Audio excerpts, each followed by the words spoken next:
वल्लभ दिगंबरा दिगंबरा दिगंबरा श्रीपाद वल्लभ दिगंबरा दिगंबरा दिगंबरा श्रीपाद वल्लभ दिगंबरा दिगंबरा दिगंबरा श्रीपाद वल्लभ दिगंबरा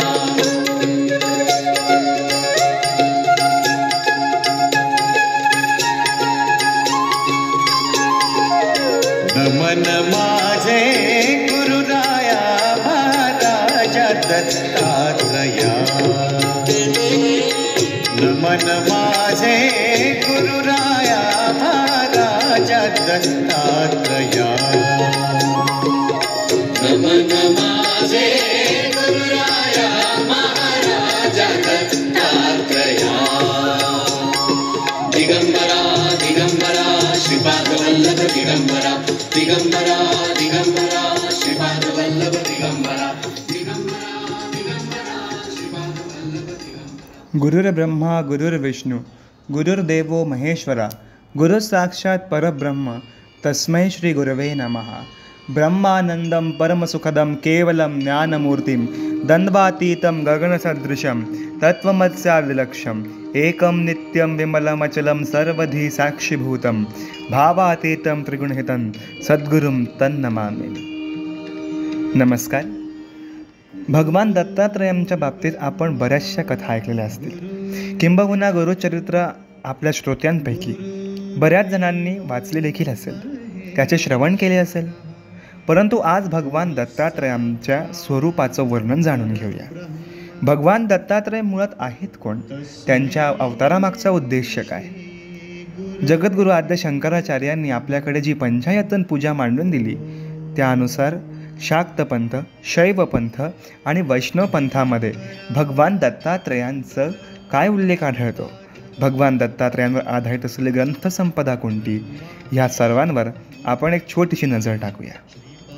बघा, भगवान दत्तात्रयांना भगवान विष्णूंचा अवतार मानलं जातं, तर काही ठिकाणी शैव पंथानुसार भगवान दत्तात्रय भैरव स्वरूप आहेत. प्रथम आपण शैव पंथाच्यानुसार जे मत मांडलं जातं त्याचा विचार करूया. शैव पंथानुसार भगवान दत्तात्रय हे भैरवाचे एक सौम्य स्वरूप आहे.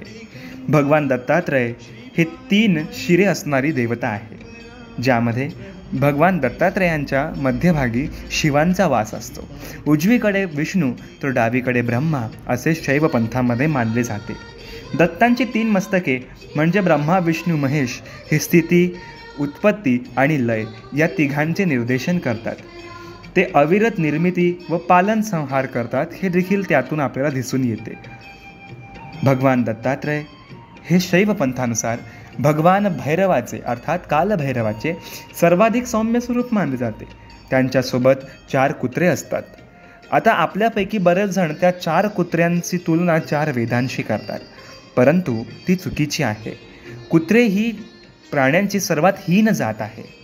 यानुसार दत्तात्रयांसोबत कुत्रा हा जगतातील सर्वात हीन असा प्राणी, तर गायीसारखी श्रेष्ठ अशी जीव देखील दत्तात्रयांसोबत विचरण करू शकतात. म्हणजे दत्तात्रयांच्या मनामध्ये आपपर, श्रेष्ठ, कनिष्ठ असा कुठलाच भाव विद्यमान नसतो. त्यामुळे दत्तात्रयांना जगद्गुरू म्हणतात. जगद्गुरू किंवा आदिनाथ म्हणतात. आदिनाथ म्हणजे संन्यासांचे गुरु. भगवान दत्तात्रय हे सर्वोत्परी मुक्त अशी देवता आहे. भगवान दत्तात्रय जगात सर्वत्र निर्भयपणे हिंडत असतात. त्यांना कसलेच प्रलोभन नसते.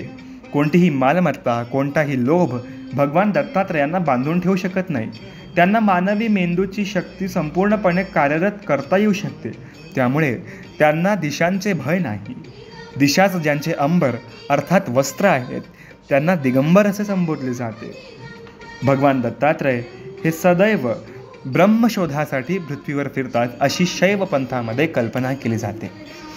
तर या उलट वैष्णव पंथामध्ये थोडं उलट वर्णन भगवान दत्तात्रयांचं आढळतं. वैष्णव पंथानुसार ऋषी अत्री आणि देवी अनसूयेंचे दुसरे पुत्र म्हणजे भगवान दत्तात्रय होत. भगवान दत्तात्रयांच्या जन्माची कथा आपणा सर्वांना बहुश्रुत आहे, तरी थोडक्यात तिला स्पर्श करून जाऊ. भगवान दत्तात्रयांच्या जन्मकथेनुसार ऋषीवर अत्रींची पत्नी देवी अनसूया हिचे पातिव्रत्य त्रिखंडात गाजत होते.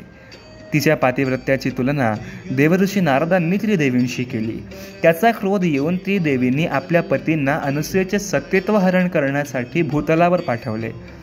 मात्र त्या जगन्माता अनुसूयेचे पुण्य एवढे की तिच्या पातिव्रत्याच्या प्रभावाने तीनही देवता बालकांमध्ये परावर्तित झाल्या. त्यानुसार ज्यावेळी तीनही देवी आपापले पती देवी अनुसूयेकडे मागायला आल्या त्यावेळी देवी अनुसूयेने त्यांना सांगितले, मला मातृत्वाचे सुख ज्या तीनही देवांनी काही काळाकरता का होईना दिले, मला ते सुख संपूर्ण आयुष्य हवे आहे. त्रिदेवींच्या इच्छेखातर तीनही देवांनी आपला एक एक अंश भगवान अत्रींच्या पत्नीच्या गर्भात ठेवला. त्यातून देवी अनुसूयेला प्रथम पुत्र झाले ते ब्रह्मस्वरूपी चंद्रदेव, द्वितीय पुत्र झाले ते विष्णू स्वरूप दत्तात्रेय आणि तिसऱ्या पुत्राच्या रूपात प्राप्ती झाली ते म्हणजे शिवस्वरूप दुर्वास ऋषी. अशी कल्पना श्रीमद भागवतामध्ये महर्षी वेदव्यास लिहितात. मात्र तुम्ही म्हणाल, जर ज्येष्ठ भ्राता चंद्र आणि कनिष्ठ भ्राता दुर्वास आहेत तर मग दत्तात्रेयांना 3 मुखे कशी? बघा, जन्माला आल्याबरोबर भगवान चंद्र आकाश मंडळात जाऊन स्थिर झाले.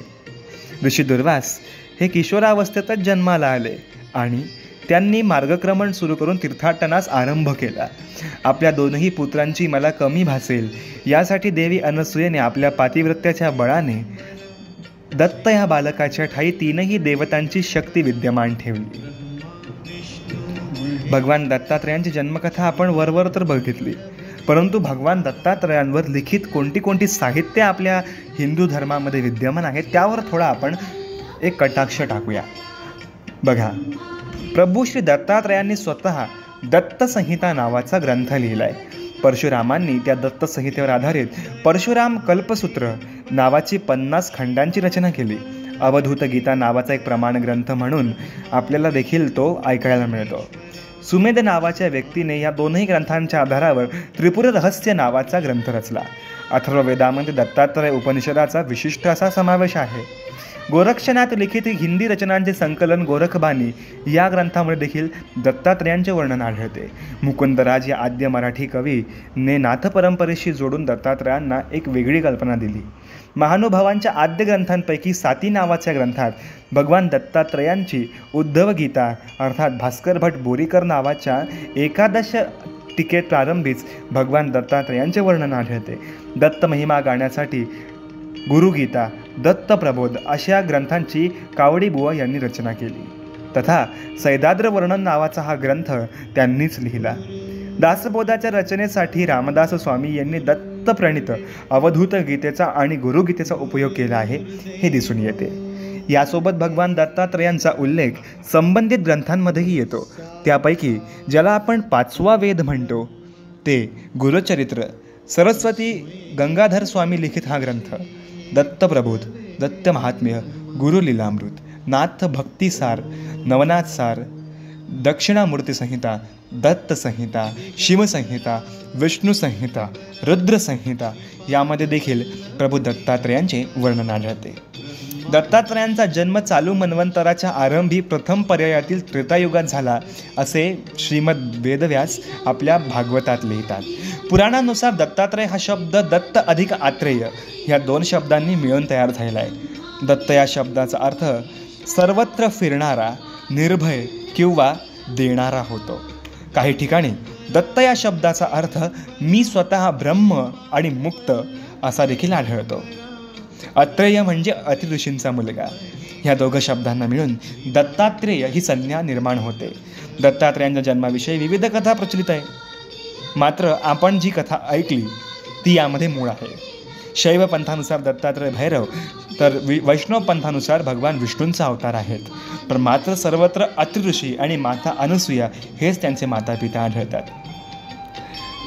भगवान दत्तात्रेयांविषयी विविध ग्रंथांमध्ये अनेक असे वर्णन आढळते ज्यामध्ये आपल्याला दत्तात्रेयांची सनातन वैदिक धर्मामधील जी महत्त्वाची भूमिका आहे ती दिसून येते. दत्त जन्माविषयी एक कथा ब्राह्मण पुराणामध्ये अशी आढळते की अत्रिऋषींनी ब्रह्मा विष्णू महेश यांची पुत्रप्राप्तीसाठी आराधना केली. ब्रह्मा विष्णू महेश त्यांना संतुष्ट झाल्यावर त्यांनी देवतांना सांगितले की माझ्याच घरी तुम्ही पुत्ररूपाने जन्माला या, मला एक पुत्री देखील द्या. त्यानुसार ब्राह्मण पुराणानुसार भगवान दत्तात्रय सोम म्हणजे चंद्र आणि दुर्वास अशी 3 पुत्रे तथा शुभात्री नावाची कन्या अतिऋषींना झाली असे देखील आपल्या ब्रह्मांड पुराण, वैवर्तक पुराण, ब्राह्मण पुराण यामध्ये देखील आपल्याला आढळतं. दत्तात्रयांचे मूळ एकूण 16 अवतार सांगितले जातात. ते अनुक्रमे योगीराज, अत्रिवरद, दत्तात्रय, कालाग्निशमन, योगीजन वल्लभ, लीला विश्वंभर, सिद्धराज, ज्ञानसागर, विश्वंभरावधूत, माया मुक्तावधूत 2, ज्येष्ठ आदिगुरु, शिवरूप, देवदेवेश्वर, दिगंबर, कमललोचन. भारतात शैव, वैष्णव आणि शाक्त 3 प्रमुख अशी पंथ आहेत. ती सुमारे 1000 ते 1200 वर्षे किंवा त्याहूनही जुनी आहेत. किंबहुना त्यांच्या उत्पत्तीच्या काळापासूनच ते दत्तात्रयांची उपासना करत आहेत हे मात्र दिसून येते. शाक्त पंथामध्ये ज्या ठिकाणी सहस्त्रार्जुनाची कथा माता रेणुकेच्या उद्भवाच्या ठिकाणी येते त्या ठिकाणी सहस्त्रार्जुनाचे गुरु देखील भगवान दत्तात्रय असल्याचे आढळून येतात. त्याच अनुसार गाणपात्य पंथामध्ये देखील सहस्त्रार्जुनाची कथा येते, कारण सहस्त्रार्जुन हा गणेश भक्त होता. त्या ठिकाणी देखील गणेश पुराणामध्ये भगवान दत्तात्रयांची देखील महत्त्वाची भूमिका दिसून येते. महाराष्ट्रात दत्त आराधनेची उज्ज्वल अशी परंपरा आहे. महानुभाव पंथ, नाथ संप्रदाय, वारकरी संप्रदाय, समर्थ संप्रदाय आणि दत्त संप्रदाय ही 5 संप्रदाय दत्तप्रभूंची आजही उपासना करताना आपल्याला दिसून येतात. भगवान दत्तात्रय ही सदैव लोकोद्धारकासाठी फिरणारी अशी देवता आहे. भगवान दत्तात्रयांनी 24 असे गुरु केलेले आहेत. भगवान दत्तात्रयांनी सृष्टीच्या कणाकणामध्ये विद्यमान असणाऱ्या प्रत्येक जीवापासून काहीतरी नवं शिकण्याचा त्यांनी ध्यास धरला आहे आणि भगवान दत्तात्रय त्या 24 गुरूंसहित आजही जगतामध्ये धर्माचे ज्ञान देत आहेत. भगवान दत्तात्रयांचा नित्यक्रम देखील काही ठिकाणी आपल्याला बघायला मिळतो. श्री दत्त संहितेमध्ये भगवान दत्तात्रयांचा एक असे विशिष्ट ग्रंथात वर्णन देतात की दत्त दररोज खूप भ्रमण करतात. त्यांच्या नित्यांच्या दिनक्रमातील कृती देखील आपण बघू शकतो.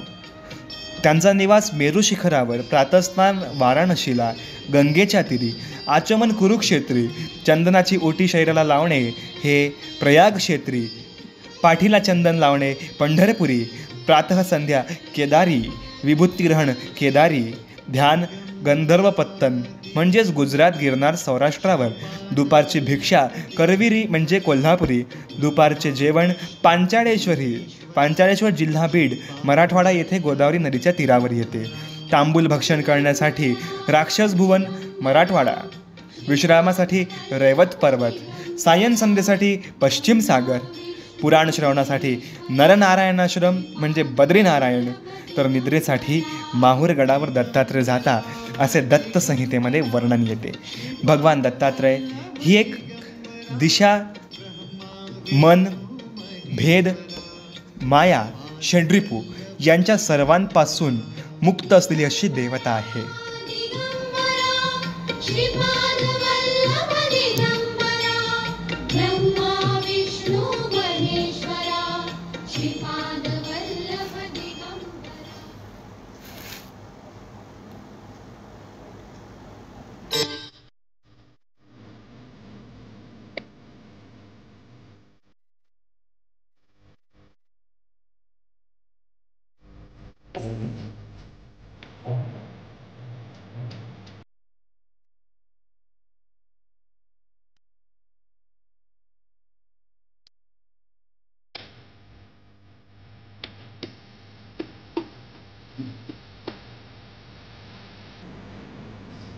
एक प्रश्न मध्यंतरी मला माझ्या यूट्यूब चॅनलवर एका व्ह्यूअरने विचारला की दत्त संप्रदायामध्ये दुपारी येणाऱ्या व्यक्तीला आपण भोजन केल्याशिवाय का पाठवू नये. दत्त संप्रदायानुसार तथा वैष्णव संप्रदायानुसार भगवान दत्तात्रय हे दुपारच्या वेळी भिक्षेसाठी चराचरात फिरतात. बघा, दत्त संहितेमध्ये जे वर्णन दिलेलं आहे की भगवान दत्तात्रय हे कोल्हापूर क्षेत्री भिक्षा घेतात आणि पांचाळेश्वरी जाऊन भोजन करतात, असे जरी असले तरी त्यांचे नाव दिगंबर आहे. दिशाच ज्यांची अंबर आहे, दिशाच ज्यांना एक मार्ग आहे, असे भगवान दत्तात्रय आपल्या घरी दुपारी कुठल्या ना कुठल्या स्वरूपामध्ये भोजनासाठी येऊ शकतात. म्हणून आपण दुपारी येणाऱ्या व्यक्तीला असेच भोजन न करवता परतीला पाठवणे हा भगवान दत्तात्रयांचा अपमान होऊ शकतो. किंबहुना त्यांच्याच स्वरूपात जर यदाकदाचित भगवान दत्तात्रय आपल्याला भेटायला आले तर त्यांच्या सेवेमध्ये आपल्याकडून कुठल्याही प्रकारची कमी राहू नये म्हणून दत्त संप्रदायामध्ये दुपारी आपल्या घरी भोजनास येणाऱ्या व्यक्तीला कधीच उपाशीपोटी पाठवू नये असं प्रमाण आहे. तसंच गुरुचरित्राचा जर तुम्ही विचार केला तर अध्याय 10वा, ज्यामध्ये आपल्याला सद्गुरूंचा कृपाप्रसाद आणि श्रीपाद वल्लभांच्या जन्माची कथा आढळून येते, यात समवेत आपल्याला गुरुचरित्राचा अध्याय क्रमांक जो नृसिंहसुंड जन्माचा आहे, अध्याय क्रमांक आपल्याला जो आढळतो त्यानुसार अंबा मातेने देखील भगवान दत्तात्रयांना दुपारीच दीक्षा दिली होती असे आढळते. यानुसार दत्त संप्रदायामध्ये दुपारीच येणाऱ्या व्यक्तीला कधीही उपाशीपोटी पाठवू नये हे प्रमाण आहे. भगवान दत्तात्रय कोणाच्या ना कोणाच्या रूपामध्ये येऊन आपली कधी परीक्षा घेतील हे आपण सांगू शकत नाही. तेव्हा भक्तांनो, भगवान दत्तात्रय आपल्या घरी कुठल्याही स्वरूपात येऊ शकतात. त्यांना उपाशीपोटी पाठवू नये म्हणून दुपारी येणारी व्यक्ती भगवान दत्तात्रय स्वरूप आहे असे समजूनच आपण त्याची सर्व योग्य परीने सेवा करावी. असे करत राहिल्यास भगवंतांची आपल्यावर कृपा राखीलच, शिवाय त्यांच्या कृपेस पात्र होऊन कदाचित त्यांच्या धामामध्ये आपण जाऊ शकतो. किंबहुना त्यांना बघण्याचे आपल्याला सौभाग्य प्राप्त होऊ शकते. म्हणून दत्त भक्तांनो, आपण हा नियम पाळूया. येणाऱ्या व्हिडिओमध्ये आपण अधिक वेगळ्या माहितीचा आढावा घेऊया.